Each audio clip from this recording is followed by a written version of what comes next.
We're back. It is Baitman Raw. It is Bassmaster Classic Week, the Super Bowl of bass fishing. It is March 2nd. It is Monday morning.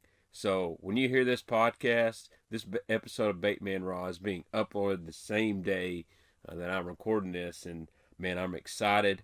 I'm heading up to Lake Gunnersville, Birmingham, going to the Classic. Going to do some on the water stuff, some pre-takeoff stuff, and then head to the expo each day and weigh in. And really excited because I'm going to kind of be documenting a behind the scenes deal for Mark Menendez and his local TV show we've been working hard on, and also vlogging each day. So there's going to be a lot of content this week. Maybe the most content I've really pushed on the Baitman YouTube channel in a long time, and hopefully I get enough to carry over to next week. And I'm going to get back into the bait videos, breaking down stuff like lipless crankbait, square bills, the best stuff for the spring and whatnot. But this week I have to put all that stuff on the back burner. And guess what? It's freaking raining again. I got a 2-day break, and it started raining, and it's probably going to keep raining with lightning, thunder, and more wind. Just cannot get a break here. Every time it warms up, it has to cool down. But I think we're going to have some steady weather next week when I get back. I'm ready to do some spring bass fishing. I know some guys are catching some bass here, but I'm just excited about the Classic, man. I'm really, really excited. And let's be honest here. This is a different Classic because so many guys moved over to Major League Fishing.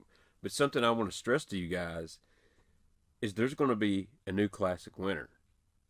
There's going to be somebody that breaks through and wins this Classic, and they're going to be a star. There's a very few guys that have won a Classic in the field this year, but there's a lot of guys that haven't, that definitely deserve to hold that trophy. And I don't care who goes where or what tournament organization you fish. This is the Super Bowl of bass fishing. It's what everybody who grew up bass fishing strive to qualify for. I mean, we've all heard the stories of Brian Kerschel from the Federation, the only guy from the Federation to ever win the Classic. And, you know, he dealt with some personal demons early on. He found fishing, got really in tune with it, and back-to-back years qualified for the Bassmaster Classic, and then he won it. Unfortunately, he had a very tragic death in the airplane right after the Classic. But that's just, it's a guy's dream to win the Classic. And his story is one many people follow, and one many people can relate to. I mean, Brandon Palaniuk, man, he come onto the scene in that Classic Louisiana.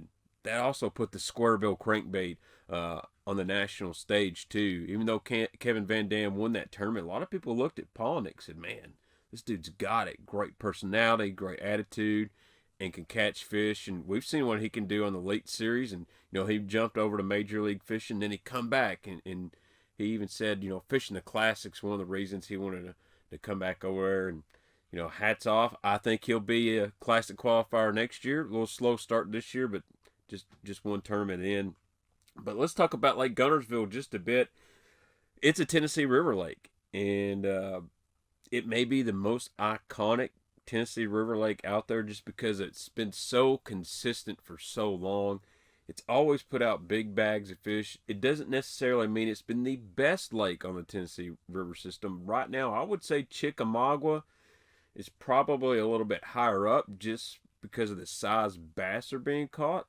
But I feel through the year, Gunnersville is a little bit more consistent on the amount of fish you can catch. And being honest with you, from 2009 to, I would say, 2014, Kentucky Lake was the lake on the Tennessee River system. I don't think anywhere was putting out consistent bags of 22 to 26 pounds like Kentucky Lake was. I mean, guys were coming, you know, from Canada to come fish Kentucky Lake. I know because I sold them tackle. You didn't have to have a crazy technique, didn't have to have spinning rods. You could bring a crankbait, a big worm, and a football jig from the middle of May to June and just have some basic mapping knowledge, and you could catch big sacks of bass. Now, Obviously, that's changed. Where Kentucky Lake's gotten a lot tougher. We've had some ecosystem issues. It'll get fixed. It's going to be back. Kentucky Lake is still great. There's guys catching big fish right now. Shout out to my boss over at Pella Windows, Mr. Tyler Brown. You know, we all have a boss we like, and I really like Tyler. He's a good dude, got me my job. And he caught 8.5 Saturday. 8.5 Kentucky Lake. Now, Tyler's a hammer too, but they're out there. So I don't know if he even listens to my podcast. He's probably just wants to make sure I'm building enough windows at work. But he's a good dude, great fisherman. So shout out to him. But the Tennessee River is bass fishing to me. And when I say that, there's so many people in Alabama, parts of Mississippi, Tennessee, West Kentucky, parts of Arkansas, Georgia, and even southern Missouri that just, this is their home water. You don't have to live on the Tennessee River itself for it to be your home water. And it's just iconic, man, from Knoxville, and it makes the U down into Alabama and turns back up and ends in Paducah, Kentucky. That covers so many miles and shoreline and covers a lot of fishing demographics. And I always said this, if you can learn to fish the Tennessee River and be good here, you can be good anywhere, because you can learn to fish current, you can learn to fish grass, you can learn to fish deep, shallow, flipping. It's all there. And now finesse fishing, I'll say it, at times of the year, it dominates here on the Tennessee River. Now, we've modified it a little bit, and I feel like this is kind of the home of the power finesse fishing, where, you know, out west is drop shot with light line, where here we're drop shot with 1/2 ounce weight, you know, up to 12-pound line, catching fish out deep. Shaky heads, you started off as use as small as you can, real light, spinning rods. Guys are using 3/4, 1 ounce shaky heads, and big 10-inch, 12-inch worms in the summertime. So we've kind of bred our own techniques that are based off, you know, West Coast or East Coast stuff. And let's be honest, this swim bait craze, everything kind of come out west and it trickled here. And when things hit the Tennessee River and they get popular and they start dominating tournaments, the whole United States watches. The only other place I would kind of compare is East Texas, you know, Rayburn, Fort, Toledo Bend. They have a lot of techniques and baits and stuff. When they get popular there, they kind of expand.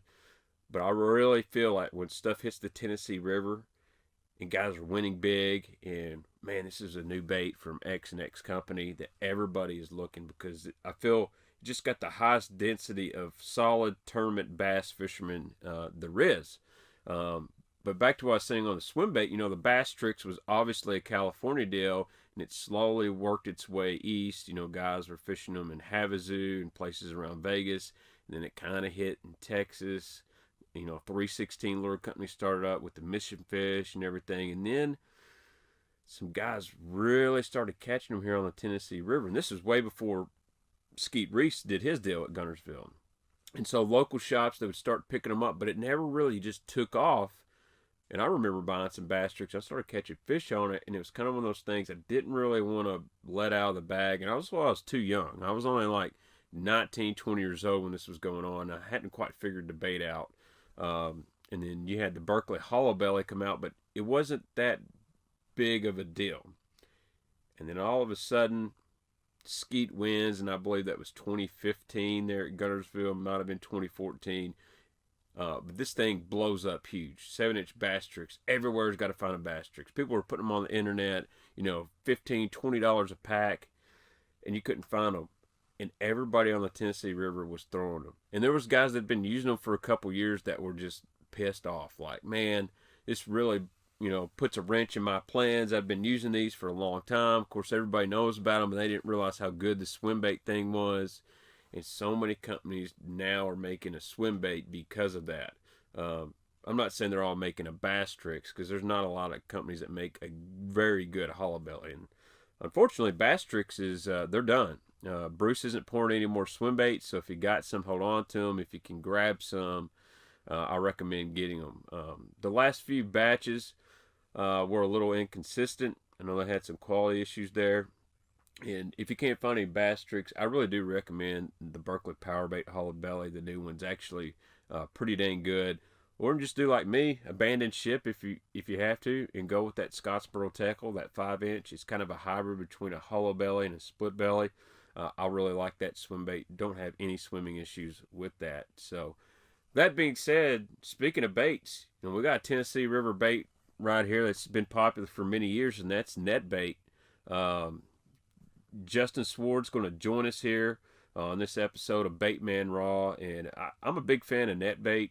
I remember when it first come out, they had so many great colors, but they're really the first company that had the oversized appendages on the bait to get that awesome swimming motion. Dude, I've went through so many packs of summer crawl, baby pack of crawls, and Okeechobee crawl. That's kind of an iconic color now. There's always been a black and blue, but they were doing that black, basically a green pumpkin with some green flake and that blue sapphire in there. And man, that color catches them. I've thrown that color in Gunnersville and caught them. I've thrown that color on Kentucky Lake and on the rivers and Clearwater. It catches them, but Netbait's a company that they do a lot of original things, and I really respect them. Justin's a very hardworking guy. Matter of fact, when he recorded this podcast with me, it was Saturday in the middle of the day. He took a time out and said, "Hey, I'm at the office. Let's do this." And he's working. He's trying to make this company efficient. He's trying to make it profitable and bring you the best soft plastics he can. And he's just one of many companies that are doing it the right way, which I really, really respect. So I'm going to grab him on here in just a second, plug him in to Baitman Raw. But as always, I got to give that sponsor shout out to 6 Cents Fishing. Appreciate all the guys that got in that social media giveaway, mailing that stuff out today. But if you get a chance, log on to 6centsfishing.com. Use my code BAITMAN. You're going to get 10% off. And if you want one of those Super 6 sacks, the monthly subscription sack, use the code BAITMAN Super 6. That's with the number 6. And you'll get $10 off your first month subscription. The Baitman box for the pre-spawn spring is available. I've already had a lot of guys tagging me, got their Baitman box, and they're pumped up about it. So I like doing those. I want you guys to catch fish. I want you guys to love Baitman Raw and this channel. So make sure you do me a favor. Hit the like button, because YouTube likes it when y'all smash it. I like it. And also hit the subscribe button if you're new to the channel and you like the content or the podcast. And if you're a Podbean follower, make sure you subscribe there on Podbean and hit the thumbs up for me. I'm just excited. We're going to have another Baitman Raw this week. I'm going to try to get Ben.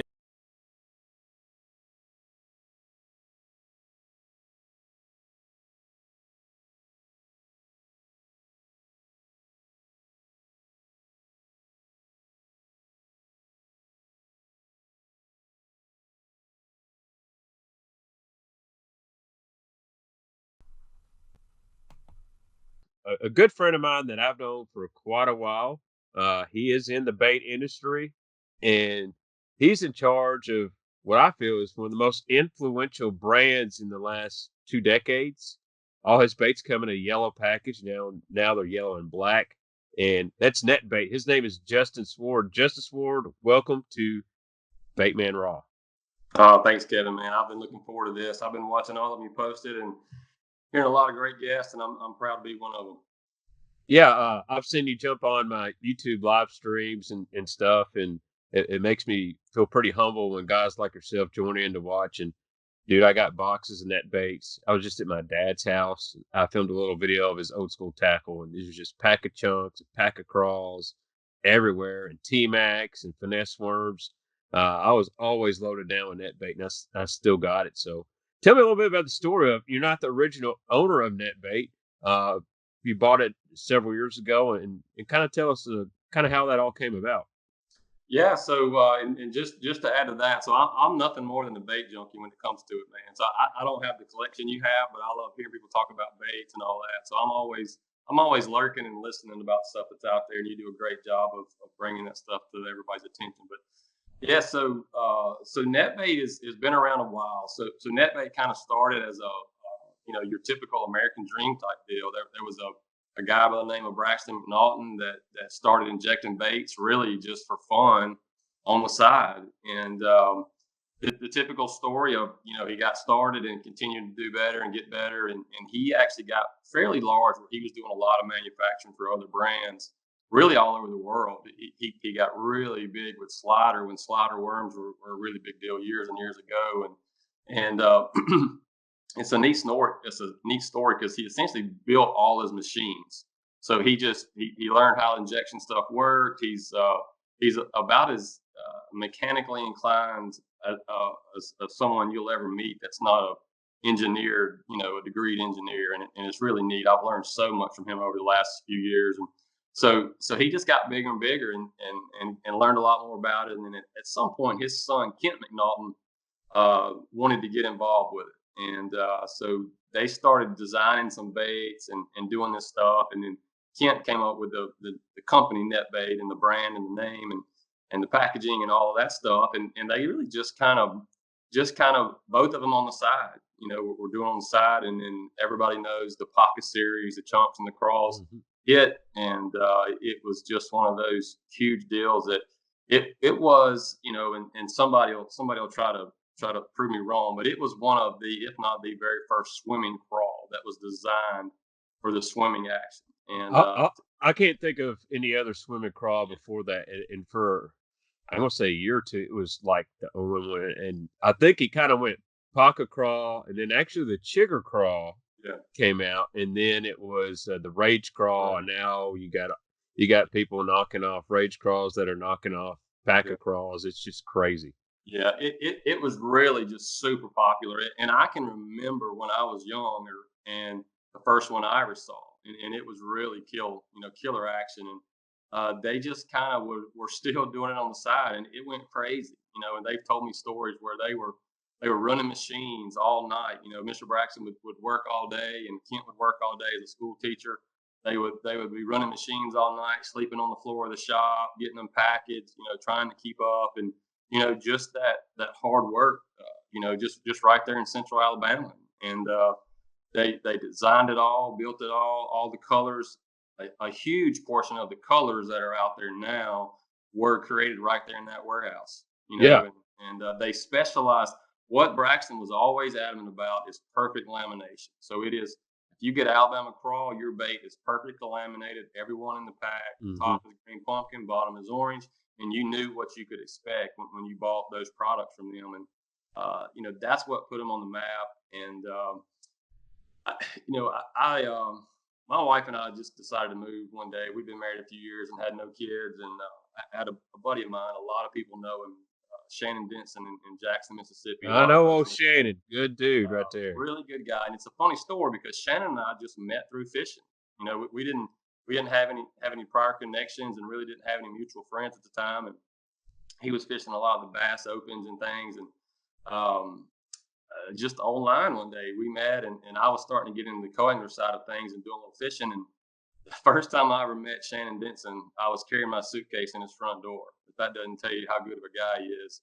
He needed a co-angler, and I kind of volunteered, and it was on Barnett. And I said, well, I said, I'll get a place to stay. And he said, oh, no, you won't. He said, you can stay right here at my house. And so Shannon at the time had a manufacturing business where he imported a lot of products for all kind of brands, hunting, fishing, all kind of stuff. And as we became friends and hit it off, we talked about me potentially going to work for him. And he had got really big and busy. And I think it was 2010, my wife and I decided to move. We ended up moving to Birmingham, and it was a good time for me to change jobs. So Shannon and I got together and worked things out, and worked for Shannon for several years. And that's how I met the Netbait family, Mr. Braxton and Ken. And we actually imported their packaging. So just the Netbait bag. So we would go by there occasionally and meet with them about what their needs were. And over time, I got to know them, and I found out they were either looking to sell the company or bring somebody in to run it.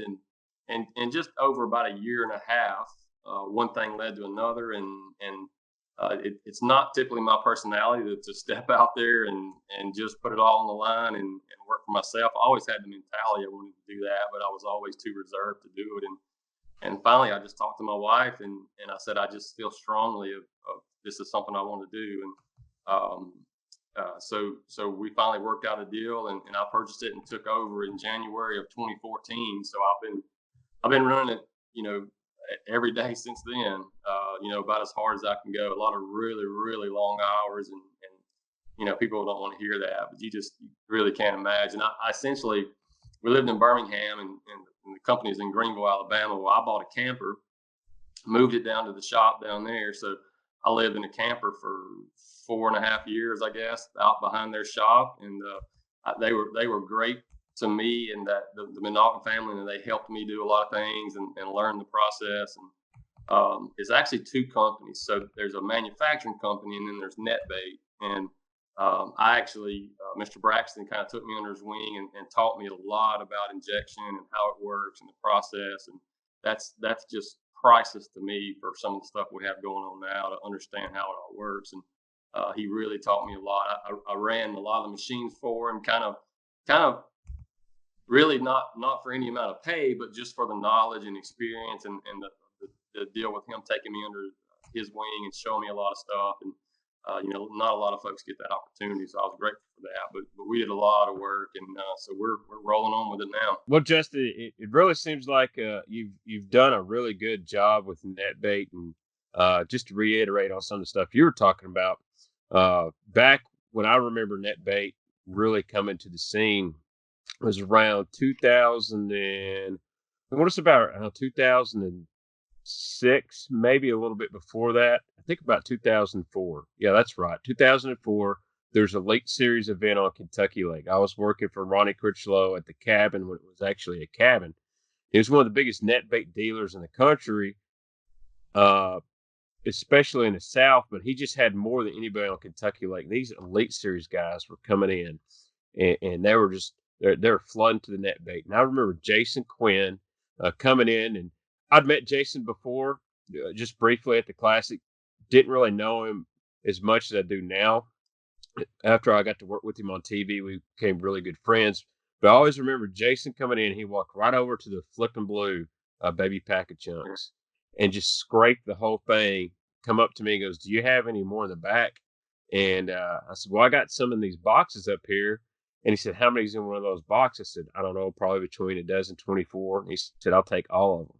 Yeah. And I was just like, "No, that's like 50 packs." And he goes, "Oh, yeah, I know. Do you have summer crawl too?" And I said, "Yeah. This box has got like 100 of them." He goes, "I'll take them all." Yeah. And I'm like, "You got to be kidding me." Didn't go, "Well, man, can I have a discount or not?" He just, "I want them all." Yeah. And I asked him, "What's so special about these?" I'm a Zoom guy. I've been using the Zoom Super Chunk forever. And he said, "When you get off work, buy you a couple packs and go put them on the back of a football jig, drag it around." And a couple days later, I went out there, and dude, it was like they'd never seen it before. Yeah. And but everybody was doing that. And one cool thing about Netbait is they made a lot of manufacturers there put out colors they hadn't before. Alabama Crawl, Okeechobee Crawl, Summer Crawl, Watermelon Jelly. Those were all Netbait original colors. Now Zoom's got those colors. Strike King's got those colors. Right. Big Bite Baits, all kinds of guys, they're using those original color patterns. But one thing I like you've done is you've introduced the Pack of Slim, which I really like. Solid body. You can thread it up on a football jig. It stays put a lot better. If you want to flip or punch with it, that solid body allows for that flipping hook to just not tear up the bait in one hook set. And you've got those special colored pinchers. I really like those. The Summer Crawl with the chartreuse tips, man. I like that one. And the Magic Crawl with the blue tips. Those are good. We got to get one with some purple tips on there. Yeah, we're working on some. So I've shown you a few pics of some brand new ones that'll be introduced at the Classic and the Slam, and some colors. And we've got it set up now where we can do a laminate with color tips. So there may be a watermelon jelly or a peanut butter and jelly in the near future that has a little purple tip on the action there. But you're right that what. The Pocket Slim was obviously the first bait that I designed when I came on board, and the reason behind that was as I'd met folks when they were, that was kind of when the straight shank hook, people always been using the straight shank, but it's just like a lot of trends. All of a sudden, that's the only thing people flip with, and snelling it, or even if they're not, they're still straight shank hook. And so what was happening is I would talk to guys that were trying to use the pocket crawl or the baby pocket crawl with it. You know, you embed your hook point in the body of the baby pocket crawl that's hollow, and you just have that little bit of uncertainty of maybe where it's going to poke through. Mm-hmm. You know, like it's kind of moving around.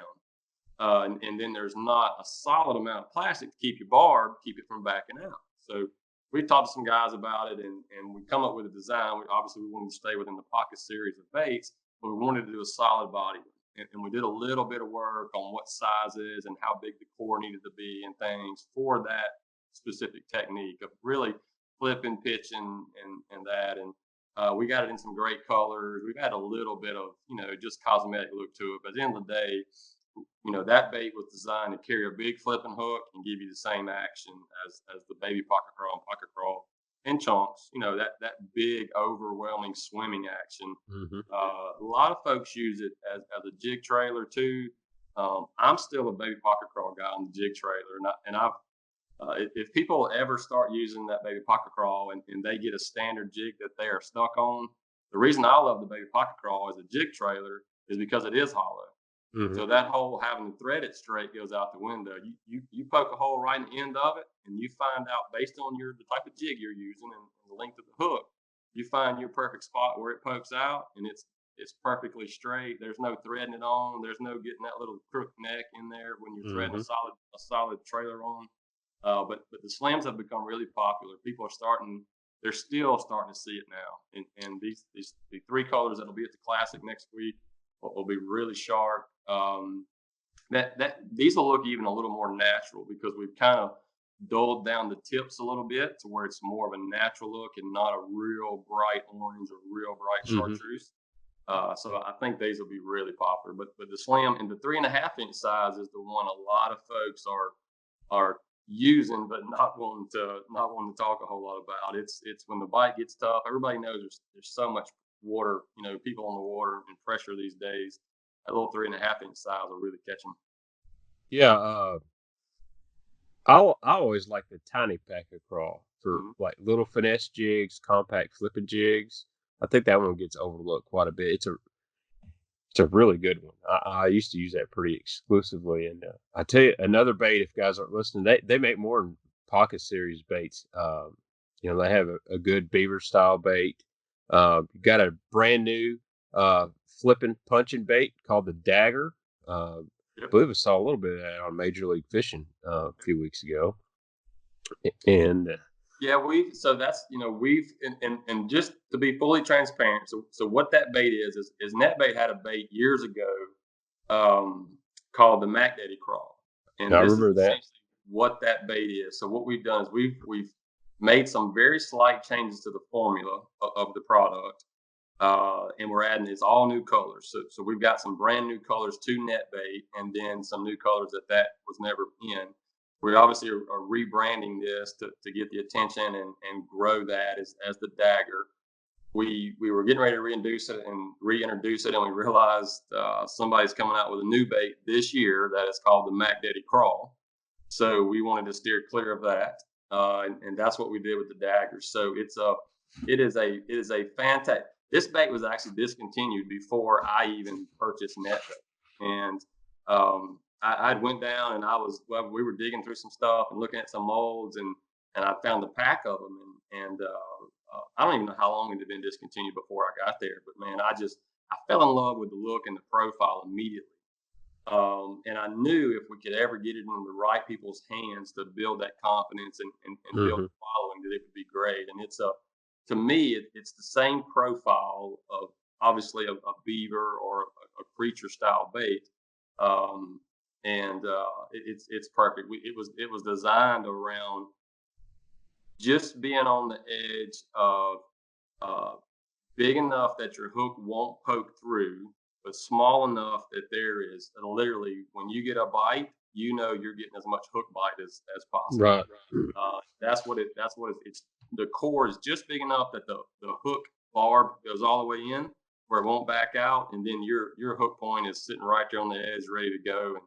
And we tell folks, you may go through a few of them because it's right on the edge of being a little too thin, but it's really perfect. That way, when you dive it in there and you feel that thump, you're 100% confident that the hook point's going to get through, and there's not a whole lot of plastic to ball up on the hook. And there's been a lot of, as we run these colors, there's been a lot of pro staff guys and field staff guys that have done really well at it in Florida this spring, and obviously we're excited to see where all will go this year. Yeah, I mean, speaking of some pro staff guys, you've got a few guys fishing the Bassmaster Classic. Scott Canterbury, fresh off Angler of the Year title. You got Brock Mosley. Let's see who else. Lee Livesey. I've become pretty good friends with Lee. I like the guy pretty well. Super nice, and he's full of confidence. And I've already seen him doing a lot of posts on social media, so that's a good thing. But it's nice to have good guys like that represent your company. Yeah, we're excited about those. Brock and Scott have been with us for a while. Lee is new to our team this year, and I've got to speak with Lee quite a few times, and I've enjoyed that time. I'm looking forward to getting to spend some time on the water with him later this year, and we're excited about the Classic. Scott's probably as hot as any angler is on the circuit now as far as results go on the bass side of things. Finished up Angler of the Year, had a top 5-6 finish there at the first one of the year. And I spent a lot of time with Scott over the last few years, and he's a really good guy, really good fisherman. Brock is right on the verge of breaking out and establishing himself. He's been on the Elite Series for a while. Brock is super consistent. He when he come out of the college deal, he finished right at the point in the Bass Opens a couple years in a row where he was literally 1 or 2 spots from qualifying for the Elite Series. And then finally, that third year or so broke through and qualified, and he's been fairly consistent. And something's good is going to happen for Brock soon. A lot of these guys need that break. Something really good to happen for them. And obviously, we're excited to see how those guys do this week, and we'll be rooting them on. And we're excited about where we stand for the Classic for those 3 guys. Well, how do you feel that Guntersville is going to fish? I mean, I'm a Tennessee River guy. You're not in the Classic, so I can talk to you about it all I want to. But it's only stopped raining for the last 2 days. My backyard is a swamp. Yeah. We've got high water, lots of current. They're dropping the lake. All the gates are open, so the current's gone. It's a little muddy. I can only imagine Guntersville is just full of mud and current right now. And I think we might have a cold front come through. I don't think it's going to get super cold, but it's not going to get above 52, 55 degrees all week.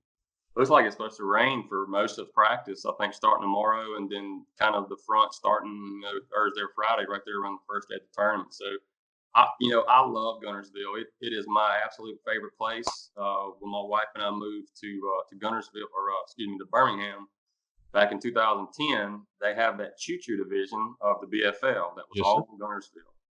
So I lived an hour and 15 minutes from the town of Guntersville. So I signed up for those for, I don't know, every year we lived there. And I jumped in them as a co-angler, and I just run up there to meet and get a room, fish. And I absolutely fell in love with the place. I love the scenery. I love the town. Obviously, it's the Tennessee River, so there's some equal places, but there's no place better. And I love it. And to me, there is no better time to be there than February and March. The conditions are what they are. Somebody will bust some giants. Mm-hmm. I know what I would be doing. Obviously, as a co-angler now, and take that with a grain of salt for whatever credit you want to put on that. But I've weighed as a co-angler. I've weighed in probably 4 or 5 bags over 20 pounds there. And I had I think 26 pounds one day as a co-angler. Golly. And that's. Those fish just look unbelievable. They're so fat. The water's cool. They don't hardly swim. I mean, it's unbelievable there this time of year. And I've the couple of times I've caught them big this time of year was deep. Either deep points on the lower end with like a football jig, mm-hmm. or deeper grasses, or maybe what's still considered deep but higher spots, those flats right before they're moving into the bays and things up there going to the spawn. And that current and has a lot to do with that. If those fish will stay out there or if they'll bite, depending on how hard it is and how muddy it is. So, it's wide open, and that's one thing about Guntersville is obviously there's however many 35, 40 anglers in the classic, 50 anglers, whatever it is now, and there's obviously some people that have some advantages over time spent there, but you get early spring. It could be one on a deep hole somebody knew about 10 years ago, or it could be one somebody stumbled up on the right grass edge that's up there in 3 and 4 foot of water and just kind of be the mother load. So do you think the bridges are coming to play again? That's so hit or miss. This is a 3-day tournament, so that doesn't sound like a big difference to a lot of folks when when a lot of this stuff is a 4-day tournament, but it really is a big difference because doing that bridge thing 4 days in a row is almost impossible. But every day you knock off of that, there's a little bit better chance for that. I've fished a lot of bridges with folks up there as a co-angler. It's just a huge thing, and it's all timing. You can. There can be a guy that's pre-fished and just crushed him on there, and his timing get off, and a guy has never made a cast on a bridge, and his timing be all right, and he can bust a 30-pound bag, and the guy that found him never get a bite. I've actually sat on a bridge with a guy who that was all he had, and we did it all day, and he threw the swim bait, and at some point I'm like, man, this guy's we're gonna die right here, and man, never got a bite. About 11 o'clock, he made a comment to me. He said, man, it's getting ready to happen, and he's a big time guy there. Jay Kendrick, big time guy there. Oh, I know Jay. Good guy. Just great guy too. And he was so confident. And he made a comment to me. He said, man, it's getting ready to happen. I can now feel the shad running into my swim bait. And I promise you, Kevin, within 2 or 3 casts, he jumped off on about 9. First bite. It didn't even bother him, man, because he knew it was about to be on. And then within 30 minutes, I guess, he had almost 30 pounds.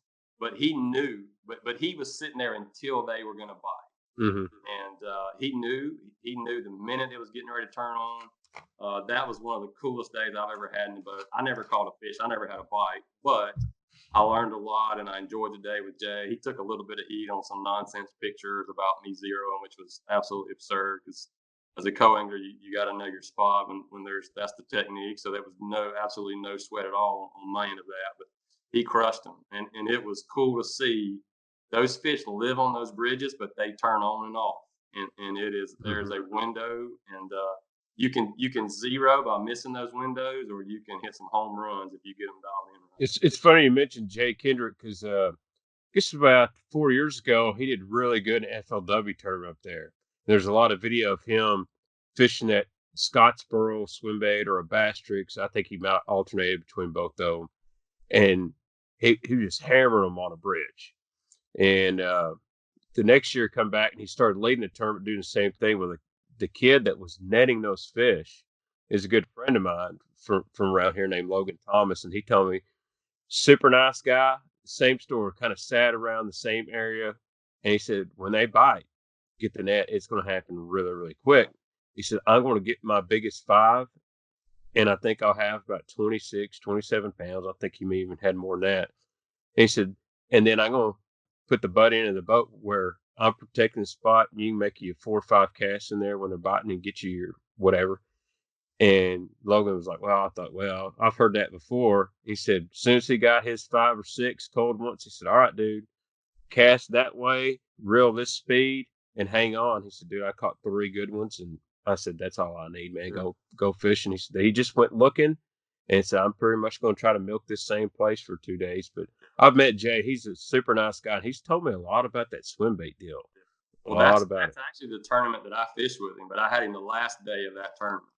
So obviously the last day he's putting it to him. He's trying to win the thing. And he made a few comments to me throughout the day. He said, I hate it. And I said, man, listen, as I know my place. When you sign up as a co-angler, that's part of it. It's not you didn't pay to be guided. He's trying to win the tournament, and they've got everything invested in it. So it's a lot of times as a co-angler, I've learned over the years, I've won quite a few, but I've learned a lot of times you don't want to be fishing with the guys right at the top because they got there by fishing a very specific thing, not just random going down the bank. Jay he was fantastic that day, and I enjoyed it for sure. Now, let me ask you this about being a co-angler and a guy that owns a business. Obviously, you're developing baits and stuff. How much do you take feedback from those guys if they know who you are, what you're doing? They ever turn around and say, "Hey, I use a lot of your baits, but man, I tell you a color or tell you something going through my head." How much of that do you get, or do you get any of it at all?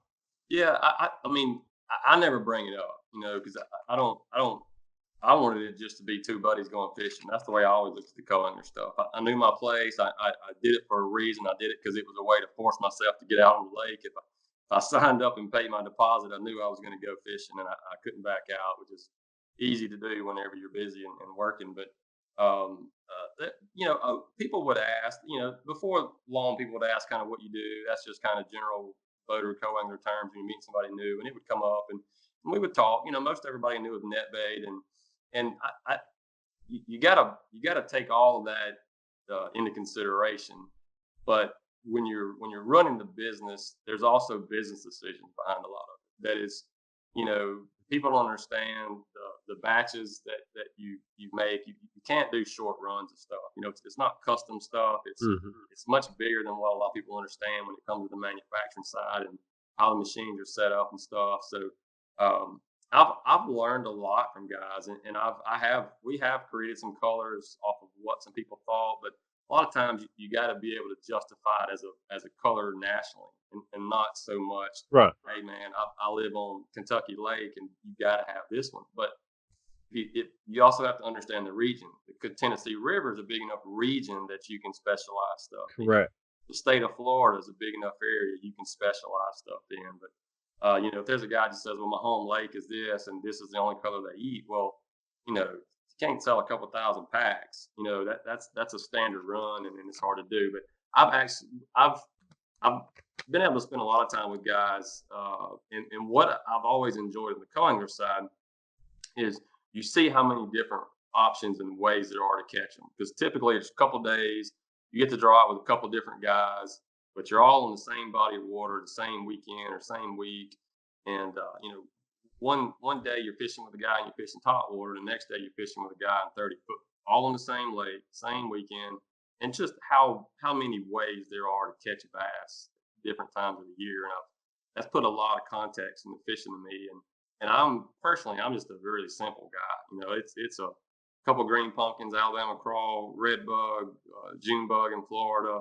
I don't overthink a lot of that, but we know that as a national bait company, you've got to have a lot of color options for people. Because I'm also a fisherman, though. There's people who get hung up on it. You do. I see a lot of your stuff, and Oh you yeah, get I'm a hung up on chartreuse purple something. guy. I Yeah, gotta have my purple, and I don't know if it makes a dang bit of difference, but I'm really confident in it. yeah. Well, I think fishing's a unique sport in that it's not always about having the best equipment and the specific, like when everybody launches, nobody has everything exactly tied on, and somebody's going to win, somebody's going to finish second. So the people are going to be very competitive, but it's a confidence deal, and that's where colors and styles and actions, and that's everything. A lot of people think of that as hook and line, but that's baits, it's colors, it's rods, it's reel, it's electronics, it's whatever.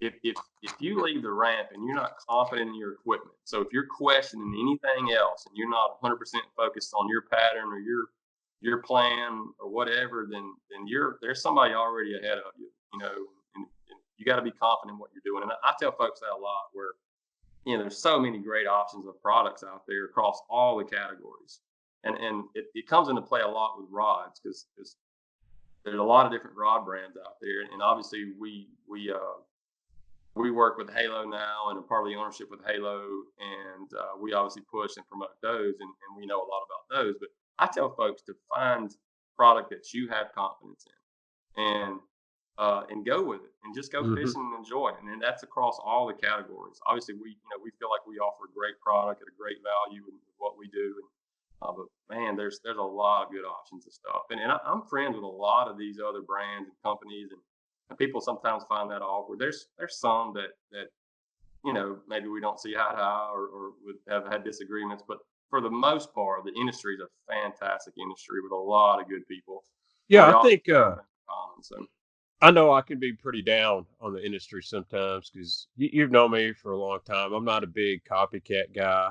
Uh, I don't mind when people pay respect. Uh, let's say, 6 cents, they come out with the prawn 4.2. It looks like a high definition sweet beaver, but you never saw them claim that we invented the beaver or this is a brand new product. It was just this is the prawn 4.2, obviously paying homage versus where I got upset was when the Guggen Squad come out with the hard baits. I really didn't mind the soft plastics. I didn't think they were that much of a knockoff. But the hard baits, I started seeing all these posts about how we're designing these and all the research and development over a year. And I'm thinking, I see a photo from Lake Fort Guy, and the bait in its mouth is something I see on Alibaba all day. And they come out and they're basically so close to what 6 Cents and other companies are making. I'm like, you know, I'm not knocking you for the hustle and putting your own stuff out there, but don't lead all these people to believe you're actually doing research and development when you're just going to a factory in China and saying, we want something that looks just like this and this. And, but that's a whole nother episode there. Yeah, yeah. There's a lot to be said for that. Obviously, we talked about a little bit off air earlier, and I'm in a position now where I'm my personality is I'm never going to publicly comment on a lot of that stuff. But there's a lot of good brands. There's some that I wouldn't agree, and but there's a business side to it. With Netbait, there's a couple things I discontinued out of respect for some of the other brands that I've become friends with, and Mm-hmm. it's still a category we need to be in. But we had some that were just really too close, and but there's also some there's not a whole lot you can do about a stick worm. There's not a whole lot No. you can do about a basic straight tail finesse worm. There's not a whole lot. But if you're in the soft plastic industry and you got to have some of that basic stuff. And I mean I'm a I won't name drop or whatever, but I'm a good friend with a lot of these guys. I go to dinner with them. We have a good time. People see us out together, and then I see them in their question. Hey, you were sitting with so and so. I'm like, man, it's they're just trying to make a living. They're growing a business. They promote their stuff. I'll say in the industry there's a big disconnect between corporate owned businesses and brands and the privately owned stuff. Uh-huh. I'd agree with that. It's quite a bit of a disparity between marketing dollars and things when it comes to corporations that are we're competing against. And most of the guys that I know or the brands that I know are independently owned, and they're and if you get them off to their own and we're not in the show where it's crowded, man, they're just like we are. They love to fish. They're bait junkies, but everybody's stuff. They, for the most part, stay within their lines, and I enjoy spending time with those guys because we have a lot in common with what we're doing. And obviously we don't share, our independent, company trade secrets, Mm-hmm. but we help each other with packaging or hey man, I got a contact here that's fantastic, or hey, this guy maybe tried to take advantage of me. Steer clear of this guy or this company when they're coming to you with packaging and things. So I've had a lot of guidance from guys that on paper or I guess on the shelf are direct competitors. But there's a lot of good ones out there, and there's some that you have these battles at times, and I'm obviously always out there looking and agree with a lot of that perspective. But I'll at the end of the day, the customer is what decides. Obviously Right. there's customers who know behind the scenes, and there's some that don't. And most of the time, the ones that do, they get it, and they stick with the tried true brands and so on. So Yeah, I mean, if I turn this webcam around and no one really sees the other side of the bait wall, I'm looking at Netbait, I'm looking at Yamamoto, Missile, Reaction Innovation, Zoom, Strike King. I got 6 Cents behind me. I've got a little bit of Z-Man, most of their Ned stuff. Mr. Twister. I've got some Japanese stuff. But I know somebody from all of those brands, and if I go out fish a tournament and I say, yeah, I caught them on, a rage bug and a Zoom monster, Justin Sward or Crystal Pallet, Strike King or Casey at 6 Cents isn't going to get mad at me. Oh, you should have been promoting me. They understand that I like to take care of all the people that take care of me. But at the end of the day, I'm going to fish with what I can get a bite on. That don't mean their stuff's bad. It's just hey, there's some days they just want a Cinco and you can't get them to bite, they're an Ocho. And then there's other days that they're going to bite a pack of craw and they're not going to bite, a rage craw. But I feel as much people as think guys in the industry really, oh, they just come out with a bait. We got to copy that or we got to get ahead. I think for the most part, guys have worked together a lot more than people realize, especially when it comes to, like you said, getting the packaging, dealing with good accounts, bad accounts, wholesalers, finding rep groups, stuff like that, because there's enough fishermen out here, not just tournament fishermen. I believe the majority of fishermen don't even fish tournaments. And I think numbers would back that up, that they'll buy any brand as long as they can catch fish on it. Right. There's many different customer bases, and I've had this conversation with a lot of folks over the years. And what happens in the industry is the tournament angler appears to be the largest customer base because we're the ones that are at it every weekend. We're the ones that are on social media, and we all follow tournament results. And there's literally tournaments on every body of water. Some of them year round, but most of them March through October, depending on when hunting season starts and all that in the different parts of the country. There's tournaments every weekend. But at the end of the day, I'm convinced that the customer base that is the largest, just sheer population, are those just weekend pond fishermen, grow up fishing at their grandparents during the summer. Those people that live out in rural America who don't have a local tackle store. Right. You know what I mean? And they're subject to Walmart or whoever is actually the closest person to sell fishing tackle. And there's probably 6 or 8 different groups or buckets if you want to put customers in. And it's you have to. It's a different marketing campaign for every one of them because all of them get their content from different areas. And how much do you pay attention to the whole social media fishing now? I don't mean like Joe Bob's fishing page, but I mean YouTube, Instagram influencers, stuff like that. How's that? Does that impact Netbait quite a bit or anything? Yeah, I mean, it's obviously it affects the whole industry because you have another population of people, which for the most part are younger kids, which nobody ever say bad about growing the sport and growing just the fishing as kids and everything. So for sure, but I'll tell you when I realized how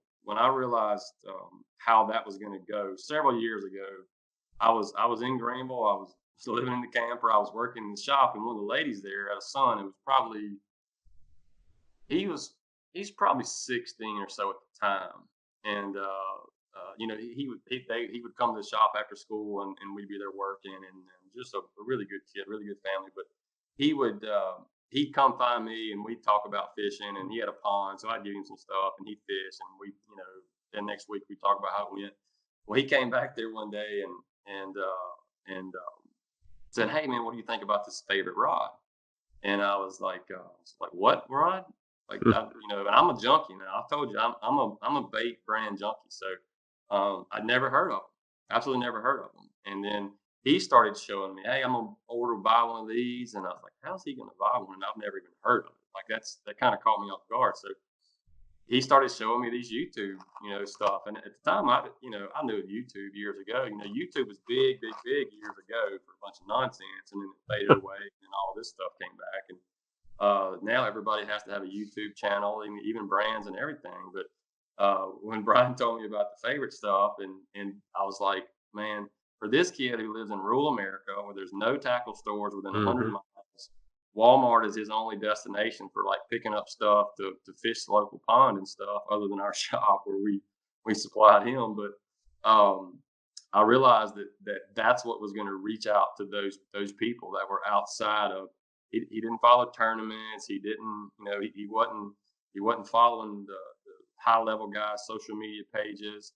He just stumbled across this, and it resonated to him as a young country boy who loved to fish, and now he's following all of them. And they got, he walked right into it, and kudos to those guys. I'll never bash that group of guys. They get no.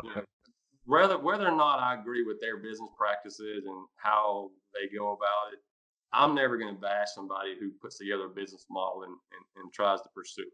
I may not agree with the tactics and how it works, But if somebody's trying to do a business and they're working hard at it, I'm not going to bash them. It motivates us to say, hey, we need to do better, and we need to see how we can reach the same people they're reaching. And but I knew that day. I remember thinking, if they reached him, then it's going to go, and obviously it has for those guys. Yeah, I remember being in the shop about 3.5, 4 years ago, and obviously I'm a YouTube junkie too. I'd seen the squad and all them using the rods, and I thought, I wonder how big this is really going to get. And wasn't long, some kids about 15, hey man, y'all got favorite rods? No, I don't. Man, no one's got them. And then the rep came in. Actually, a friend of mine, Chris Pally, brought him in there and said, let me introduce you to Mikey. He's the favorite rep. And I already knew a ton about him. And I said, well, I'll order some. I just want to see. And literally the first order I put up online, because nobody else online had favorite rods. They were like gone in like 2 weeks. And then I went to reorder. He's like, dude, it's going to be a while. And then people, once the younger generation found out, they're still going. I'm sure they're still selling too. But you got guys like Mikey Balls, who I really respect. I think he does a great job for halo fishing. He's not pushy. He just tells you, this is what works for me. This is the rod I choose and why. And there's several great brands out there, but this is the one I recommend. And he catches giant bass. And I really like how Mikey breaks everything down. One video, he may be like straight educational. The next one, he's just having a good time catching giant fish and laughing. And I really need to get him on Baitman Raw too. But and JT Kenny, I heard some Netbait plugs from him before. Oh yeah. But it's just crazy how this industry gets on trends. And right now, that social media YouTube thing that's the big trend. And high school bass fishing, college bass fishing, it's huge. And those are the guys watching those videos, and they're spending lots of money, or their parents are spending lots of money because it makes them happy. Yeah, I've worked a ton of shows over the years, and I've been in a few consumer shows. And when the high school stuff was taking off, you would see those kids who maybe some of them did play other sports, but some of them didn't fit in any other sports category. And next thing you know, there's this fishing team opportunity. And but I would see these kids dragging their parents around these shows, and they'd come to the booth, and next thing you know, the parent who maybe didn't grow up fishing or doesn't know a whole lot about fishing is sitting there asking where do I start? Like my son starts on the team next week, and we don't have anything.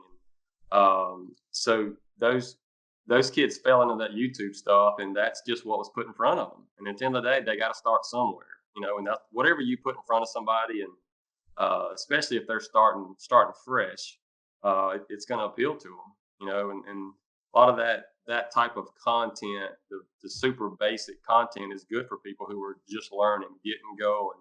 Something as simple as tying a knot, or the best knot, or when to use braid, and so on and so forth. I think that's why Fluke Master was so good 4 to 5 years ago. Almost all his videos were just simple how to fish videos, and there wasn't a lot on there. And then Tactical Bass, and in the last couple of years, they kind of started off as the big bait guys, but they've really tapered into everything. Of course, I try to do YouTube. I'm not great at it. I feel blessed to just be able to live stream once a week and talk about whatever. But that's kind of my deal. I'm not there to do a lot of vlogging, which I do like to do. It's fun, but I don't have the time. But I want to teach you about some baits that you're not using, maybe that you are using, stuff that works for me. And I tell guys this, I'm not a great fisherman, but I've been in the boat with a lot of these guys, and I've seen what they do, whether it's in the spring, fall, summer, how they use electronics. And I feel I can use my medium there to educate some guys that, other words wouldn't know about it.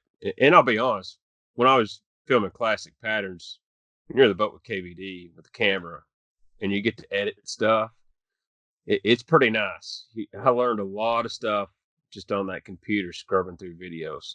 Well, that's where, I've done the Congler stuff on the FAW side for, I don't know, quite a few years. And I fished the FAW Tour one year. I fished 3 FAW Cups as a co-angler. I've been in the boat with Jason Christie, Brent Ayler, Brett Height. First year on the tour, first boater was Jimmy Houston of all people, and had a good time there. But I've seen the guys that are at the top of the sport and how they go about their business. I fished with Brian Thrift, which is one of my favorite days so far, and just a lot of these top level guys.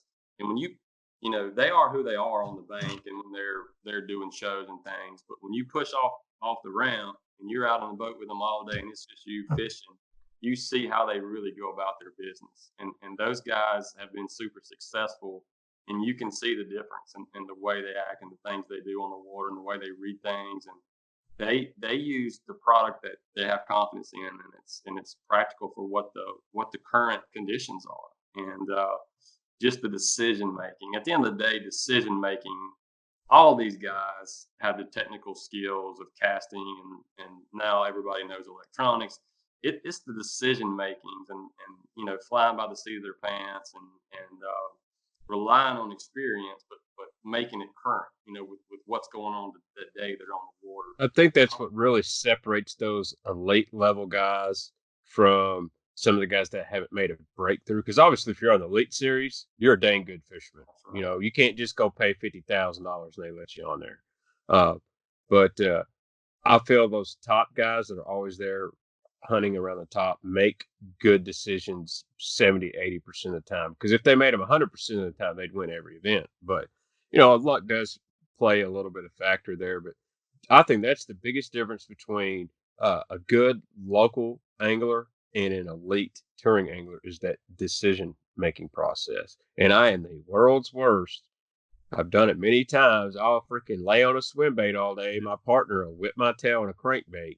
And they'll say, you need to lay that thing down and pick up a worm. You're a lot better worm fisherman than I won't, you know. Or he'll lay on a crankbait and I'm jacking him on a worm. I'm like, dude, pick up a jig or something. And it also goes into, you know, hey, this area is dead. It's time to go hunt new water. It's the decision making in professional bass fishing. The only thing I can compare it to is actually playing poker, because you've got to make decisions, $1,000 decisions on a fly. You know, whether you call some guy's bluff or you raise him all in or you decide to hold, it's a lot of that's very similar to bass fishing. Yeah, it really is. It's everyday changes. The conditions change throughout the day. You know, obviously this spring is already off to such a crazy start with some of the weather conditions and stuff we had. These guys, they practice 3 or 4 days, and the next thing you know, it's Florida. Obviously, it's early in the year. Nothing's more consistent than a cold front. So it goes through, and then all that's out the window. And the guys that were on them on practice and then struggle, or the guys that really just, you know, they're not making those real time decisions. And the guys that are the ones that, hey, they're just working their way through it really quick throughout the day, and they're landing on it before the day's over. It's the top level guys that I've been in the boat with. It's daylight and dark compared to the guys that kind of fit in that middle group, you know, that minor league type stuff. And I learned it. I was on the boat with Brett Ayler one day, and he's so in tune with his gauges. I mean, this was before blast off, and he noticed that his water pressure was down. I mean, like a tiny bit. Mm-hmm. So we done launched the boat, we done tied up, and he said, finally, all right, we're gonna put it back on the trailer. We're going to the trailer. I mean, we're gonna put it back on the trailer. We're going to the service trailer. I'm gonna have him look at it real quick. And it's because he was so in tune. He knew that he would be worrying about that the rest of the day. Like if he didn't go have it addressed right then, he'd be worried about the rest of the day. Therefore, he couldn't be really paying attention to what he was really doing. And he just put it to bed. I jumped when I got the truck. We put it on the trailer. Went to the service yard. Got it looked at real quick. All was good. Back in the water, and it was just as smooth. And you know, just knocking that stuff out and just being up to date on their stuff. And I was really impressed with that day on the water with him. And obviously, he's one of the most successful out there, just a true professional at what he does. Well, let's talk a little bit before we go too long. Let's talk about the new acquisition, American Baitworks. That's right. And the companies that's all under one roof now. Kind of like, I would guess, you know, like Berkeley has the Havoc line and Power Bait, and, you know, or Pradco's got several small companies. Is that kind of what American Baitworks is now? Yeah. So what we've done is it's privately owned. So we have a private investor that is wanted to get in the fishing industry. He fishes a lot and just loves doing that. He bought into Halo first, and then was looking to do some other stuff. And somehow our paths crossed, and we bought, obviously the brands are Netbait, Halo, Southern Lure, which most people know is Scum Frog, Snag Proof Frog brand. And we've also partnered with Freedom Tackle and Set to Hook soft plastics out of Canada as a part of our group as well.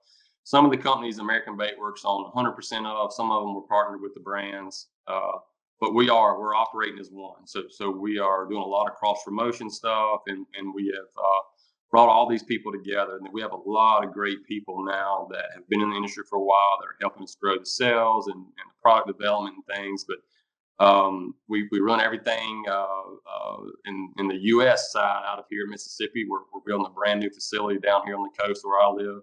It's going to be just state of the art. Starting phase 1's 40,000 square foot. It's supposed to be done in August. Really, really cool stuff. I don't know if I've showed you some of the renderings or not, but I'm super, super excited about it. But we've acquired or partnered with those 6 brands. We're setting up soft plastic injection here in house. So it's really, really exciting. We some of this happened really fast, so we're still getting people in the right position and covering areas. And obviously we're getting in the spring, so it's just taking off as far as the fishing season goes. But we're really excited about all of what we're doing and what we're doing at American Baitworks, and kind of where the even name came from is we are looking to do where a lot of acquisitions have happened over the year in the industry. Everybody knows some of the stories. You buy out a brand that's old and just hanging on. You shut down the facility. You now import the products. We're actually our plan and our goal and what we've started doing is a little bit of the opposite of that, and that we're looking to grow the jobs here in the U.S. So we are looking to manufacture as much as practical. I'm not there trying to throw anybody under the bus because we deal with China. Absolutely. So it's not a throw shade at anybody. It's just we want to promote and manufacture as much as we can in the U.S. So we went from when we purchased these brands or partnered with them, we've probably I would say we've doubled the employee base from that. Went to those brands. We did move several of them. We offered a lot of jobs to any of those people that wanted to come with us. Some of them took us up on that and now work for us here. We've got roughly 35 to 38 employees. We're growing every week. But it's really exciting. And my role is I essentially run everything on the U.S. side of it. So we've got people at each of the brand levels that are kind of brand managers. We're working on new product. The thing I've always been adamant about with Netbait is trying to do new product, but new practical product. Correct. I see a lot of people put new product out there, and I'm like, that's cool. Well, but I don't know about it. Yeah, there's a lot of business models out there that are, the trend is new product, one-time sell through. All right, new product next year, one-time sell, and that's just not the model we want. We want people to realize that our product is practical. They buy it when they come back for it. They're looking for that again. They appreciate the value they got. They like the quality. They know they can trust our brands and what we're doing. We have a mix. Obviously, our rods are currently imported. We've been kicking around some ideas for made in the USA, and actually are going down that route that we're in the early stages of, but we're working on that as well. All of the Southern Lure is 100% made in the USA. All the Netbait's 100% made in the USA. Snag Proof, we will be about 90% made in the USA.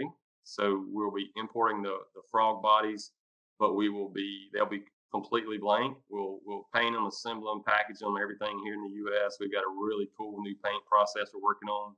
You've probably seen a few little small snippets of some new Scum Frog paint patterns that are just nothing like anything else. I got some behind me, and I don't know if I should mention his name. His initials are MM. Yeah. And he used to work for Boyd, but he dropped me 3 little birdies a few months ago. So they look good. Some really cool stuff that we're working on there, and we're excited about where it's going. we have a lot of work ahead of us. So we're not kidding ourselves and thinking that this is, this is just going to be simple and easy. But it's also not a overnight deal. So we're committed. I'm super excited with the partner I have. He's fully committed to what we're doing and understands the financial commitment for what's going to be needed for what we're doing. And Sounds like I need to get my resume ready in the yeah, next, we're 6 we're we're we're expanding, man. We've got a really big contract on the manufacturing side that we're working on that'll probably take us up to 60 to 70 employees over the next 6 months. Just some really exciting stuff, and all of us are on the same page of what we want. We want to do practical product. We're growing all the brands. Freedom is one that Freedom Tackle out of Canada is one a lot of folks haven't really been educated on yet. They make some good stuff.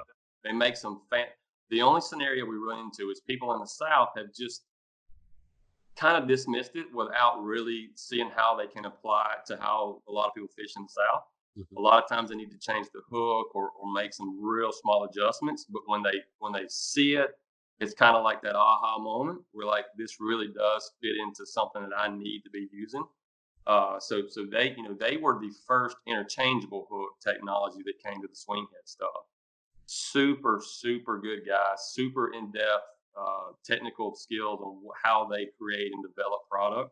I've really enjoyed getting to know those guys and working with them.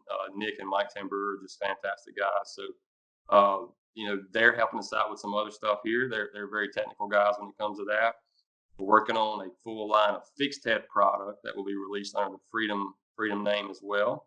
And the thought processes on that is we're gonna get these Southern guys sold on the brand and the quality, and then we're thinking they're gonna even educate themselves a little more on where the swing head applications apply to the way they So fish. my funny story about that is years ago, golly, this is probably 6, 7 years ago when Freedom was just all they had was their head and those little bitty hooks in there. And guys didn't understand that concept of we're putting some hooks in here, but if you want to put an owner wide gap on there, if you want to put a G finesse hook, whatever, you can do that. And they just didn't sell. So I remember, hey, I'm going to move them here to the discount bin. We marked them, 25, 30% off, and they just sat there. And I forgot what tournament it was, or it might have been a Major League Fishing or something, or maybe a Wired to Fish article. I can't remember what it was. And all of a sudden, people were coming in, hey, you got those Freedom heads. You got those Freedom heads. And instead of putting them back up at normal price, I just left them in the discount bin because that wouldn't be right. And sold through them. Yeah. And then, so it was a little bit, and I almost said, well, this craze died down. A couple of weeks later, people were like, hey, y'all got any more? So ordered them and never really had a problem selling them after that. And then they come out with the Chatterbait Freedom. They partnered with Z-Man on a couple of items and did really well. And if just what you said. So I was in Florida a few weeks ago, and I'm an owner guy. I mean, I'm an owner guy through and through. I use a few Gamakatsu treble hooks, but I'm a big owner guy. Me too.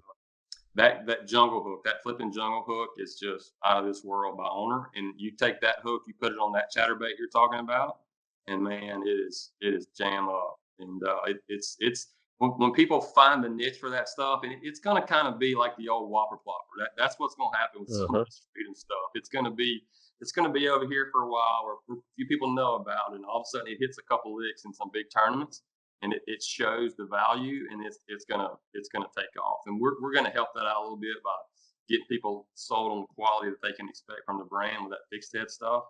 But it's at some point people are gonna realize how you can have a couple of heads, and what you can do is based on the different trailers you want to have. Go ahead and have your trailer rigged up with whatever the hook. If you're really thick and you need a Texas rig one where you got a big wide gap where you're skin hooking it, or if it's open water where you got a big open point, man, you just leave it right there. You pop the hook off. You do it in 3 or 4 seconds, and it's really quickly interchangeable and very practical.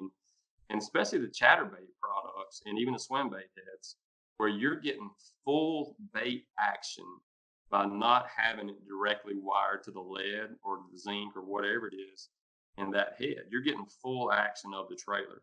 And if people ever see them side by side, and we're working on a lot of underwater footage now to kind of show some of that, it's some really, really good stuff.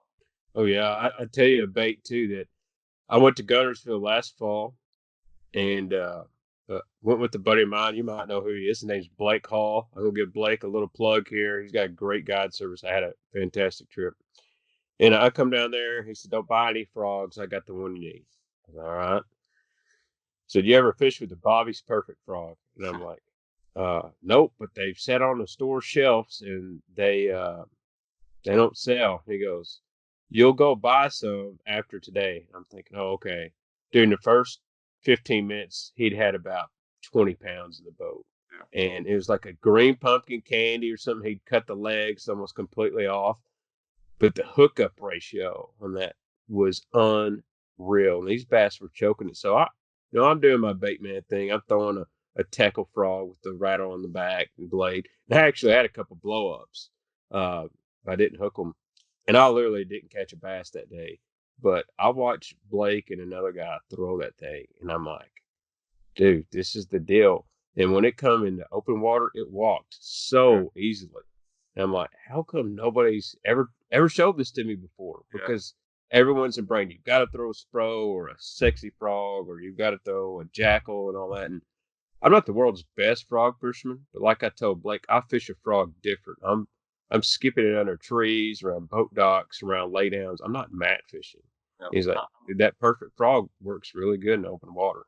I'm the same way. Where we're at here in South Mississippi, there's no grass mats and stuff. I'm skipping it under river banks and running water and stuff. But I know Blake. He's actually working with us on the snack proof side of things, and snack proof has a real unique story where it started kind of like the whole Netbait deal was, where just a guy created all of it from his garage, and really great family. We actually went back to some of the original family members that helped us when we purchased this. Come in, showed us how to run the machines, how things were done. Great people. So Snack Proof is a lot like Scum Frog, and they were one of the originals. Scum Frog was more of your, I don't want to say price point, but the original Scum Frog is what a lot of folks' first ever frog was, because you could buy them at some point, probably $2.99, something like that, and it was real easy. People maybe say, "Hey, I want a frog fish," and that's a way to get into it. I always remember my local Kmart had Scum Frog. That's right. Yeah. But they're popular in the Walmart sector because a lot of folks want to try that first frog, and they can get into it at a good price, a good value. But on the snack proof sides, the year snack proof had bounced around a few times. It had been bought out by a corporation, and every time it would get purchased, it would move further down the totem pole of importance. So we actually had no intention of buying another frog brand, and the conversation we were having is, okay, what's the plans for introducing a higher value of $9.99, $10.99 value frog, super premium in the Scum Frog lineup?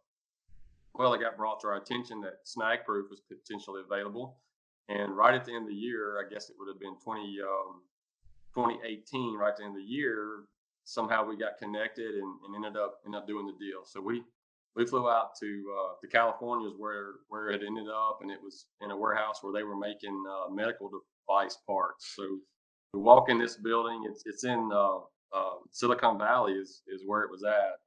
So we, all these giant businesses out there, and we walk in this building, and they're all in these white suits because it's all climate control, where they're making these medical devices. And in the back, there's this little squared off spot where they're making snack proof frogs. Wow. And it was obviously out of place there, and there was some employees there making some frogs, but they knew nothing about fishing. And Bobby Barrett, who's still working with us on that, was trying to give them a little bit of direction, and he could only do so much from afar. And so we purchased the brand, moved it all here to Mississippi, and we're trying to run those machines, and just realized they were too far gone. We couldn't get any consistent quality. A lot of the inventory we had was really not up to par with what we expected and we're hoping to promote as the brand. So we kind of went back to the drawing board there, and we worked really closely with Bobby Barrett, which everybody knows as Snack Proof, and obviously Bobby's Perfect Frog.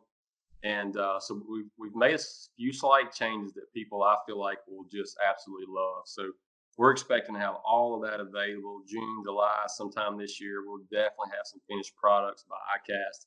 We're hoping to have it on the market before then, but this was one we didn't want to rush. So we wanted to take our time. We've learned everything about the product. We speak to some big time frog guys and got some little tweaks that they wanted to change and add. And it'll look, the profiles will be the same, but there's some slight some slight upgrades on those bodies and the kind of the hardware, I guess, that people I feel like will really, really like. And you're right, it walks like none other. Collapses great, really good hooks. It'll be a tournament level frog again for sure. Well, I'm really excited about the whole American Baitworks, and you've got my support in that whole deal.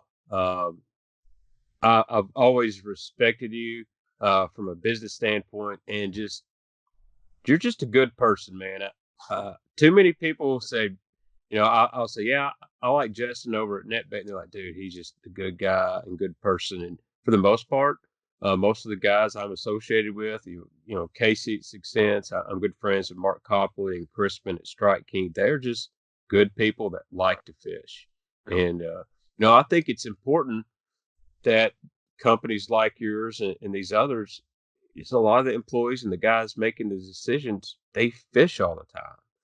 I've seen other companies, and I'm not going to mention their name, but they hire people that don't fish. They don't know nothing about fish. They just maybe can design something on a computer. It's different when the guy designing on the computer fishes 100 days out of the year, or he's in tune with everything. Yeah, well, I certainly appreciate that, and you definitely see that. And I've spoke to Casey a few times. I love what he's doing at Six Sense. I think he's a great guy. I love Crispin. Everybody loves Crispin. He's a fantastic guy. He did actually catch some fish at Chickamauga. I'm proud of him. I saw that, man. I didn't know. I'm going to talk to him how he found time to go fishing, but there's a lot of those guys. Like there's guys that all the guys at B&M, the guys at Reaction. Oh yeah, Kevin Jean, awesome dude. Yeah. I love Kevin and Cliff. I talk to them a lot. You got Josh Heron at Reaction. Josh and I are buddies. We talk a lot. He's a good dude. I love John Cruz. John Cruz is a really sharp guy, and he's done fantastic stuff with Missile and obviously fishing and running the business side of it. John's a fantastic guy, and I could go on and on with guys that I have a lot of respect for, and those guys do things the right way. And that's why we get along, and we know all the people I just mentioned. We are direct competitors in an industry that we're trying to sell more than the other one. But the only scenario is when some of this stuff moves to corporate. Most of those guys are independent guys, and they run their business with as much integrity as they can, and you got to make business decisions too. But a lot of times you see this stuff happening, it goes corporate, and you're right, they remove the guys who got it to the point that it was big enough and popular enough to be bought out, and then they start putting their name on stuff that's maybe not the quality that you've always expected or got from them, or they're using their name because the name has become so popular they can put it on anything and sell for a period of time. But a lot of that stuff it'll come around. It takes a while, but it'll come around, and we're tried and true what we're trying to do, and we're going to stay the course of quality product again as much as we can and made in the USA. That's again, I just want to be clear. I don't want somebody to be on me about throwing shade at anybody. It's nothing about that. We import product. We interact with China and other importers that we deal with, but we are trying to err on the side as much as possible of made in the USA. And if it's in any way practical, even if it's not, which a lot of times it's not, the bottom line profit, best thing for that, we look at it as we're trying to expand in the community and work in the community here and provide jobs and really just enjoy what we're doing. Heck, get as many people working in the fishing industry as we can. We're adamant about it. We're working really, really hard to do it. So we think you'll see a lot of good things going forward with American Baitworks. And I really respect that whole deal. And you're right. As much as you try, there's going to be some instances where it's just not profitable or feasible to do it in America. And I totally respect that. I know how this whole thing works. And I know there's some companies, they don't even try to do it in America. They just go, I can go on and just order it and slap a name on it, and we'll just call it, XYZ brand and put market dollars, and people buy it. It's cheap. We'll make buku money. But it always seems those companies are very short term. They're limited. They may have a good run for a year or two, and then people go, quality in this just isn't what a Strike King crankbait is, or what a Six Sense is. And hey, Strike King, all their stuff's mostly made in Costa Rica. Six Sense made overseas, but a lot of it too is you got to still pay attention to quality, even if it's imported. You know, you can't always trust the people in the factories. I mean, I work at a factory. We build windows. We have to have quality technicians because there's always going to be some guy that I don't want to be there tonight. I'm not really worried if this glass has a scratch on it. Send it through. But Well, it's still mass production of product, and like I said, you're working in the manufacturing industry. You know what we're doing here is a lot of manufacturing. There's you can put all kind of quality controls in, and stuff's gonna if you're making enough of it, you know stuff's gonna get through. And we feel like more times than not, people are gonna get the best quality they can get from us, and if something comes up and they don't, we're gonna stand behind it. We'll make good on it. We'll make sure it's the best experience that we can give them if they're not happy with it, and we'll see what we can do to try to earn their business back. on a lighthearted note, before we end this, one of the funniest things I saw on Facebook in a long time. You might know what I'm talking about. This is just a few months ago. It's about 7 o'clock at night, and I'm going through one of the fishing sales things. Man, I'm always looking for some stuff that they don't know what they got. I know This exactly. guy posts. He posts. He basically posts pack of chunks. I mean, exactly like a pack of chunks. I'm not even sure if he just didn't take them out of the package. He said he called it a hand poured, and he had a name for it and all that. And I was fixing to type something, and it like instantly. And you hardly ever comment on social media, and you made some comment like, "Is that yours?" or something like that. And he said, "Yeah, you want to buy some?" And you're like, "They look like a net bait." And I don't think he had any single clue at all. And then like the next guy was like, "Yeah, Justin Sward, those look just like a pack of chunk." Yeah, I mean, I stay out of a lot of that, but it's all in good fun. I mean, I don't, those guys, they're doing it for fun in the garage. Right.